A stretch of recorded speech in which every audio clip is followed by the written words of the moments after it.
Vous êtes motard, vous pensez à voyager avec votre moto et vous cherchez des valises. Je vais vous expliquer pourquoi Jérôme et moi, on a choisi les Lone Rider plutôt que n'importe quelle autre marque du marché. Il y a plusieurs choses que vous devez prendre en ligne de compte quand vous choisissez vos valises. Dans mon cas, je suis le genre de personne qui achète énormément de matériel et qui le teste. Bien sûr, cette vidéo elle n'est pas sponsorisée, mais c'est pas ça qui est important. Par exemple, quand j'ai dû choisir des caméras, eh bien j'en ai acheté trois en me disant laquelle sera le mieux malgré les centaines d'heures de vidéos que j'ai regardées. Quand ça a été le moment de choisir des valises pour ma moto, je roule moi en F850 GS et Jérôme lui roule en KTM. On est arrivé à un moment où on a décidé de prendre des valises pour notre futur voyage qu'on va faire tout bientôt en Sardaigne. Alors si vous regardez un petit peu vous de votre côté, vous l'avez du reste déjà peut-être fait, et ben vous avez vu qu'il y a des concurrents comme Mosco par exemple qui font de super valises et vous tomberez aussi sur Lone Rider. Et cette vidéo c'est exactement pour ça, c'est vous expliquer pourquoi nous on a plutôt choisi une Lone Rider. Je vais vous passer les aspects techniques. Il y a énormément de vidéos là-dessus déjà qui sont faites. Mis à part le fait qu'elles sont, les Lone Rider, faites en Hypalon. Hypalon, c'est le matériel qui est utilisé pour faire les Zodiacs, ces bateaux. Je vais vous mettre une petite photo pour que vous ayez une idée de ce que c'est. C'est exactement ce matériel-là qui est utilisé. En plus, pas de couture, mais les matériaux sont soudés ensemble. Ça, c'est un des gros avantages. Une des vidéos hyper percutantes, et je pense que c'est la vidéo clé qu'ont fait Lone Rider, cette vidéo, on les voit traîner les valises derrière une autre moto. Je vous en mets un tout petit extrait. Et c'est ce genre de vidéo qui montre non seulement que Lone Rider est une marque bien, mais écoutez bien. Lone Rider, c'est surtout des motards qui font du matos pour les motards. Et je crois que ça, c'est une chose importante. Bien sûr, Mosco fait pareil, mais je crois que Lone Rider a deux, trois petites choses beaucoup plus intéressantes que d'autres ne font pas. Dans mon cas, par exemple, j'ai absolument toutes les valises que font Lone Rider et je viens en plus de commander le top case, le petit pour moi, toujours en prévision de notre voyage. Je crois que s'il fallait décrire Lone Rider, c'est vraiment une entreprise qui fonctionne dans le style de ce que faisait Steve Jobs avec Apple. Je crois que l'essence de l'entreprise, c'est surtout ça. Si vous regardez n'importe quelle vidéo de présentation, n'importe quelle vidéo de promotion, eh bien vous allez voir que c'est juste des passionnés qui essayent de faire en sorte que leurs clients, des gens comme nous, aient le meilleur pour pouvoir rouler. L'important, c'est surtout qu'on puisse se dire, on a investi de l'argent dans du matériel, mais franchement, le résultat est là. Pour ma part, j'ai déjà fait quelques trajets avec les valises et c'est hyper simple à les charger, à les décharger, à les laver par exemple.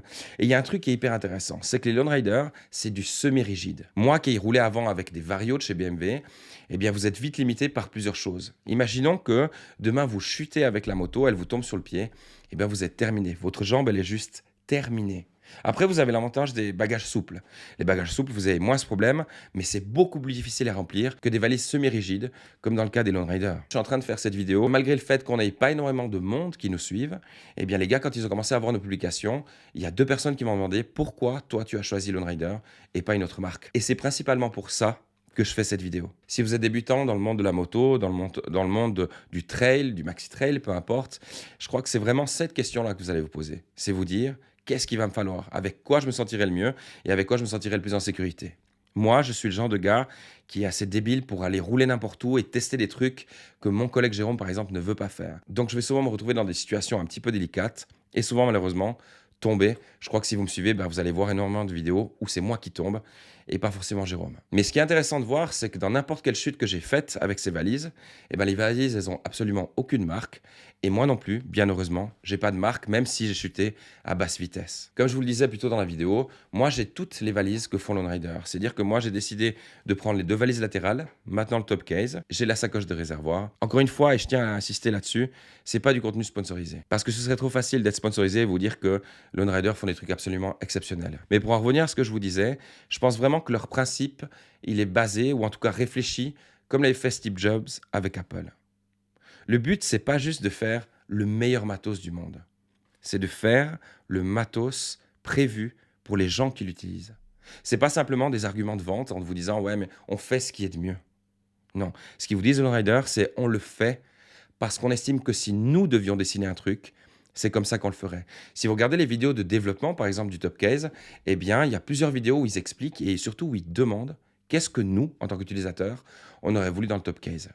Et c'est ce genre de détails, c'est ce genre de petites choses qui est super intéressante. Si je peux vous faire une mini confidence, on a été avec Jérôme à Lyon, qui se situe environ à 400 km de chez nous, et on a été sur le stand Lone Rider, et on a posé la question de combien allait coûter le Top Case. Et dans un moment de délire, ce qu'on s'est dit, vu qu'on n'a pas eu de réponse là-bas sur le stand, on s'est dit, on va écrire au boss. Parce que c'est la réponse qu'on nous a donnée là-bas au salon, c'est si vous voulez savoir, il faut demander au boss. C'est exactement ce qu'on a fait. On a envoyé un message direct au boss sur Instagram et on a eu notre réponse. Aussi incroyable que ça puisse paraître, ça reste une grosse boîte, mais je crois qu'il y a encore des vrais êtres humains à l'arrière. Et c'est des fois ce qui manque dans les boîtes qui grandissent. Je crois que cet esprit-là, c'est un truc que Lone Rider devrait vraiment garder.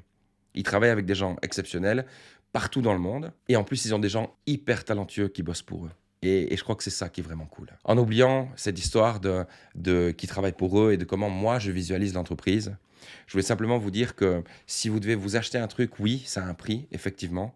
Mais je crois que Lone Rider a vraiment fait attention à chaque détail, à chaque petite chose que n'importe qui voudrait avoir. Que vous sachiez par exemple que tous les sacs sont waterproof. Et ça, c'est un truc super cool. Croyez-moi, quand il pleut, vous n'avez pas envie que toutes vos affaires, elles soient toutes mouillées et pleines d'eau. C'est un truc horrible qui m'est passé à moi avec les Vario. En plus, ce qu'il y a de dingue, c'est que quasiment toutes leurs valises, elles ont des sacs intérieurs qui sont eux aussi étanches. Ce sera le cas en l'occurrence du top case, si vous êtes en train de vous y intéresser par exemple. Maintenant, il n'y a pas forcément que des bons points et ça c'est tout à fait normal. Mais par exemple, dans le cas du top case, eh ben, il n'y aura pas forcément pour absolument tous les modèles. On voit clairement que Lone Rider, ils sont bien orientés au niveau de BMW, ce qui est plutôt cool pour moi parce que je roule en BM.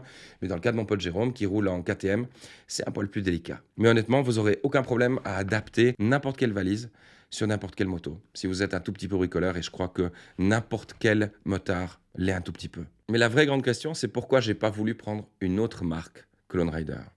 Eh bien, il y a eu plein de facteurs, par exemple. La taille, honnêtement, le style. C'est comme vous, par exemple, si vous avez un iPhone, beaucoup de gens l'ont pour le style, parce que très peu de monde utilise l'entier de ce qu'est capable de faire un iPhone. Mais dans le cas de Lone Rider, bien sûr, parce que j'ai trouvé ça hyper stylé d'avoir ça sur ma moto, mais il y a aussi tout cet aspect pratique. Et il y a aussi un autre détail duquel je veux vous parler.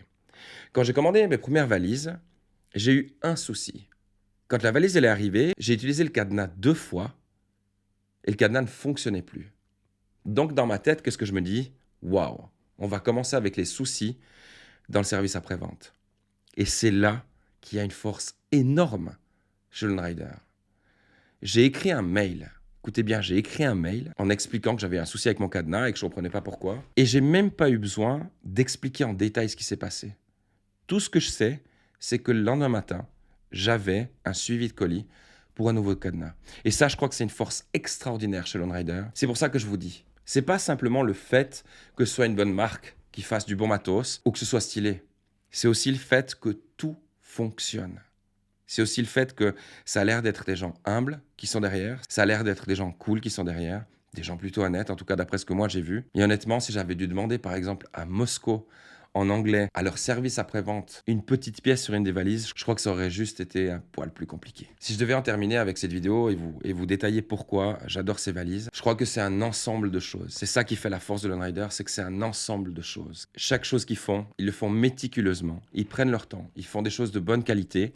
Et si vous suivez leur page, que ce soit sur YouTube, en anglais ou en français, pour ceux qui ont la chance de comprendre les deux, c'est encore mieux. Mais c'est vraiment des gens qui sont cool. Je veux dire, le mec qui fait ses vidéos en français, ça a l'air d'être un mec juste... Vous avez envie que ce soit votre meilleur pote. Et ça, c'est vraiment un truc cool. Je crois qu'au bout du compte, le plus important, c'est que vous achetiez les valises qui vous plaisent. Mais si vous êtes un gars comme moi, qui aime acheter des choses non seulement qui lui plaisent, mais en plus qui ont une vraie histoire derrière, je crois vraiment que Lone Rider, c'est le genre de marque qui peut vous apporter exactement ce que vous cherchez. En plus, vous savez que si vous avez n'importe quel souci, le service après-vente sera là. C'est souvent le cas avec des choses qu'on commande sur Internet. On se bat avec les services après-vente. C'est vraiment un matériel d'extraordinaire qualité, après moi avoir fait des tests et avec toutes les vidéos qui existent. Ça reste ma vision par rapport aux valises. Le fait qu'elles soient des valises d'extrême qualité, le fait qu'elles soient des valises très très bien finies, le fait que chaque détail fonctionne, c'est hyper important. Mais pour moi, il y a aussi tout le visuel derrière, tout le fait que tout ce qui se passe derrière ces valises, tout ce qui s'est passé quand ils ont fait le R&D pour créer ces valises ou n'importe quel matériel du reste. Il y a encore un petit détail duquel je veux vous parler avant de terminer cette vidéo, c'est toujours sur les valises, donc sur les valises latérales. Dans mon cas, par exemple, j'ai choisi de mettre des sangles rouges par rapport aux sangles noires qui sont d'origine. Et bien, s'il y a un détail sur lequel j'aurais travaillé, c'est que les nouvelles sangles sont un poil plus courtes que les sangles noires d'origine. Et ça, c'est peut-être faux, mais j'ai l'impression qu'elles sont un tout petit peu de moins bonne qualité. Mais elles fonctionnent très bien, elles sont plutôt stylées. J'en ai pris des rouges, Jérôme en a pris des oranges. Elles fonctionnent très bien, on a déjà fait les cons avec, et franchement, ça va à merveille. Maintenant, si vous avez des questions à poser sur ces valises Lone Rider et que vous estimez que moi, je peux y répondre, eh ben, n'hésitez pas à laisser un petit commentaire et on va vous y répondre hyper rapidement. Que vous soyez en train de me regarder sur Instagram ou sur YouTube, je vous remercie en tout cas d'avoir pris le temps de m'écouter. Je vous invite à nous suivre parce que c'est que le début d'une belle aventure, je pense. Et franchement, n'oubliez pas que la moto, c'est surtout du fun. Peu importe ce que vous roulez, peu importe votre cylindrée, peu importe l'année de votre moto, éclatez-vous. Être motard, c'est s'éclater à deux roues. C'est pas avoir la plus grosse, la plus belle et la plus neuve. Juste, faites-vous plaisir.